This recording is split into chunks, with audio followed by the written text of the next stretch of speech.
Eu recebo hoje o pastor Marcos Adriano Lovera. Seja bem-vindo, viu, pastor? Obrigado, pastor. Ele é pastor, administrador e professor.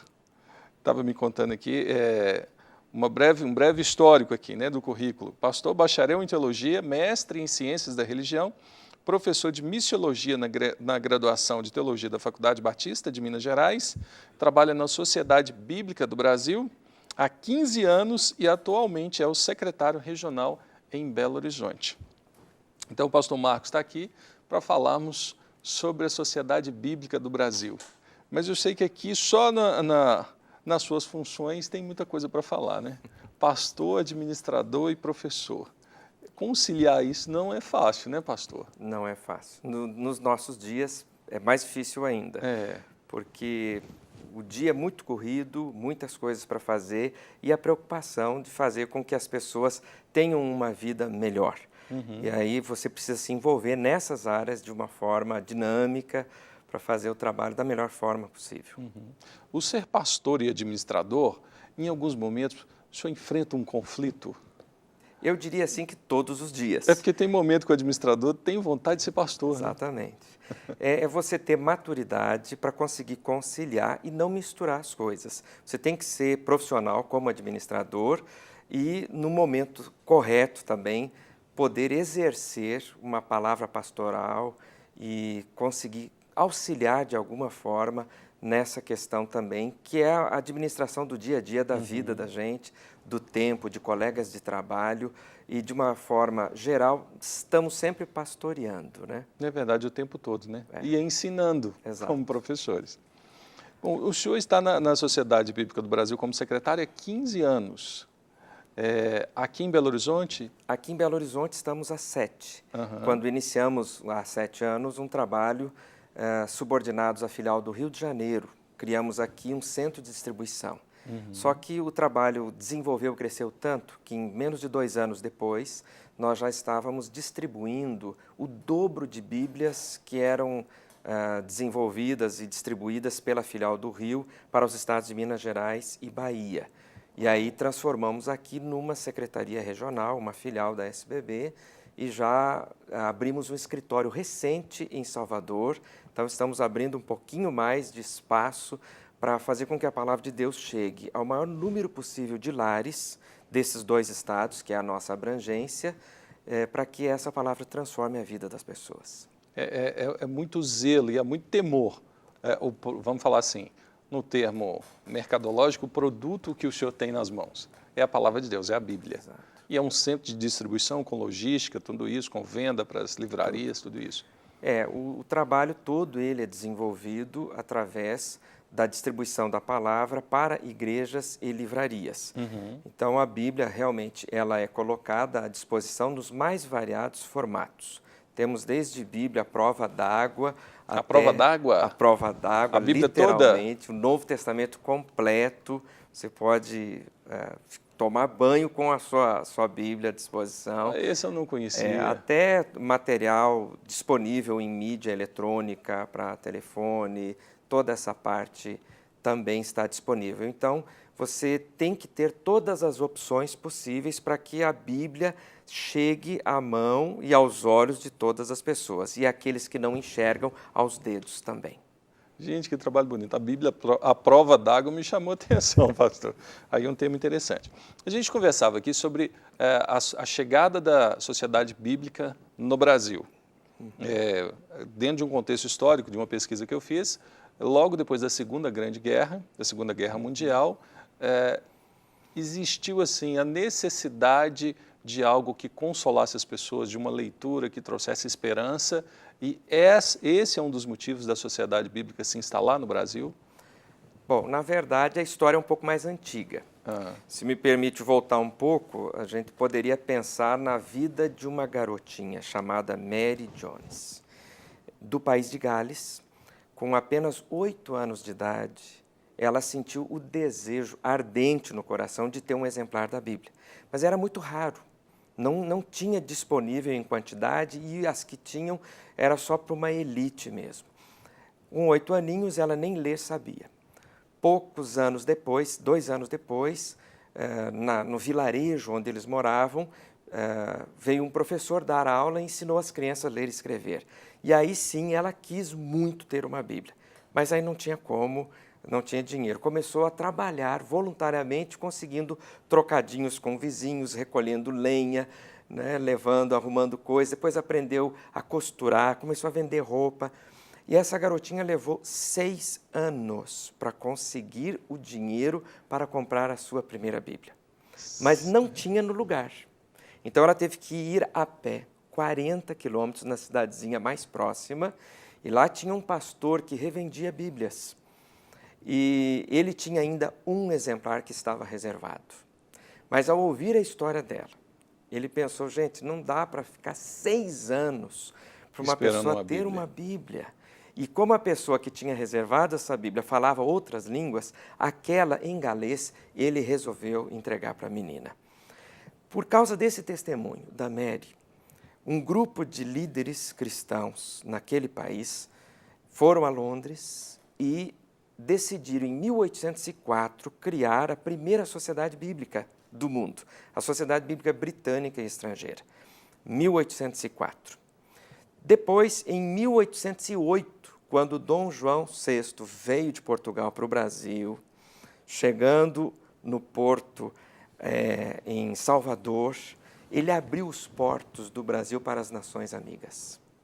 E aí, sem perder tempo, a Sociedade Bíblica Britânica Estrangeira, em 1809, mandou o primeiro lote de Novos Testamentos para o Brasil. Foram 12 mil exemplares. 2 anos depois, mais 7 mil Novos Testamentos. E esse material, então, era distribuído por colportores que saíam de casa em casa oferecendo a Bíblia Sagrada em português para o povo dessa nação.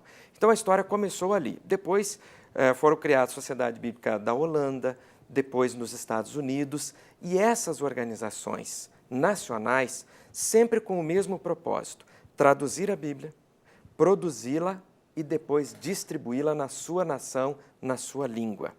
E a visão missionária dos ingleses e americanos, eles acabaram instalando escritórios no Brasil, no Rio de Janeiro.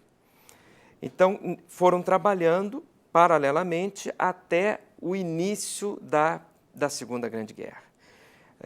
O que acontece é que toda a crise mundial da época, falta de papel, por exemplo, fez com que essas duas sociedades bíblicas se juntassem em 1942 e criassem, então, as Sociedades Bíblicas Unidas. Em 1946, logo depois do término da guerra, outras sociedades bíblicas se filiaram a essa fraternidade. E aí o Brasil estava pronto para ter, então, a sua primeira sociedade bíblica nacional, realmente, em 1948. Então, a guerra ela trouxe essa necessidade, ao mesmo tempo, uma parceria entre outras organizações com o mesmo propósito de fazer com que a palavra de Deus se expandisse em todo o nosso território. Que maravilha a história. Então, e prestes a completar 70 anos de história no Brasil. Nós já estamos há 65 anos trabalhando com afinco. Em 1995, então, houve uma visão assim, muito ampla de se criar a gráfica da Bíblia. Então, instalamos em Barueri, na Grande São Paulo, essa gráfica, e agora em 2007 ela foi ampliada ainda mais. Mas nós chegamos já à produção de 100 milhões de exemplares da Bíblia Sagrada e de Novos Testamentos. Uau, 100 milhões! 100 milhões. O Brasil hoje é o maior consumidor de Bíblias e literatura bíblica do mundo. É de tirar o fôlego, né, de perder a palavra. Graças a Deus por isso, né, pastor Márcio? Exatamente. A gráfica produz a cada 3 segundos, pastor, uma Bíblia completa. Uma coisa que me impressiona, e eu fiquei sabendo há um tempo atrás, o texto bíblico, ele pertence à sociedade bíblica? A sociedade bíblica, nós falamos assim, ela é a guardiã do texto bíblico para o Brasil em português. Porque nós temos um Museu da Bíblia em Barueri, que é uma parceria com a prefeitura local. Esse museu, nós guardamos, temos um acervo muito grande de Bíblias antigas do mundo todo. A primeira Bíblia impressa no Brasil Foi quando? Na verdade, o Brasil teve Porque uma veio mudança. a Bíblia em português para cá. Estava vindo sempre da Inglaterra e depois os Estados Unidos começaram a mandar para o Brasil. Então, a nossa produção de Bíblias, nacionalmente, começou na década de 60. Fomos imprimindo em gráficas evangélicas e outras gráficas também a Bíblia, de modo geral, em português, para abastecer o nosso país. Mas, efetivamente, a nossa gráfica depois impulsionou isso e fez com que o Brasil se tornasse, das 146 sociedades bíblicas, a maior distribuidora de Bíblias atualmente no mundo. Uau, e isso é um fato, vamos dizer assim, inédito, porque o Brasil, aproximadamente 200 milhões de habitantes, e língua portuguesa espalhada pelo mundo são poucas nações. Então, realmente, vamos falar assim, o povo brasileiro, pelo menos, consome a Bíblia, né? Sim. Ele compra a Bíblia. Estamos, assim, tentando entender o que aconteceu com o Brasil. Ainda não sabemos exatamente. Por quê? Porque as Sociedades Bíblicas Unidas estão mandando de diversos países do mundo comitivas para aprender com o povo brasileiro como fazer para distribuir tanta Bíblia. Há pouco tempo a gente gravou nós falamos, eu falei em um programa sobre religiosidade. Seria um pouco que quebrou-se um pouco aquele conceito muito sagrado da religiosidade, de cuidado com a Bíblia, sempre aberta no Salmo 91, na casa, né, de algumas pessoas, a Bíblia é intocável. E a Bíblia se tornou acessível à mão das pessoas. Com certeza esse é um fator relevante, porque hoje você tem uma Bíblia desde para bebê, né, um bebezinho que começa a botar as coisas na boca, você tem uma Bíblia que é para criança dessa idade e que se ela morder essa Bíblia, ela não vai engolir os pedaços, não vai derreter, já é própria para que o pai e a mãe tenham contato com o seu bebezinho já com a palavra de Deus desde cedo.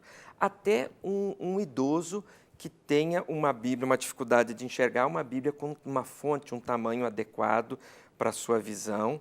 Aí você tem Bíblias em braille para o deficiente visual, você tem porções da Bíblia, histórias bíblicas em Libras, língua brasileira de sinais, para o surdo.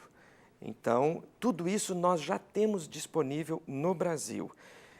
Mas uma coisa que impulsionou muito, nós entendemos, são aqueles folhetos de evangelização, com porções da Bíblia tão somente. Nós temos histórias fantásticas de pessoas que estavam prestes a tomar uma decisão como o suicídio, por exemplo, e pegar um folheto bíblico que uma pessoa entregou para ele na esquina de uma rua. E a pessoa estava indo ao banco sacar dinheiro para comprar a arma e se matar. E o jovem entregando o folheto, ele pegando o texto e antes de chegar do outro lado daquela porta rotativa do banco, ele estava terminando de ler o texto. Então, isso são testemunhos verídicos que nós temos, a pessoa chegar dentro do banco, ler e pensar bem, só a palavra pura e simples. Voltar para casa e não fazer isso, nem sacar o dinheiro, nem comprar a arma, mas tomar uma decisão sincera com Deus. Então, nós temos exemplos desse tipo de pessoas que apenas pegaram uma porção da Bíblia e foram transformadas. A sua história mudou.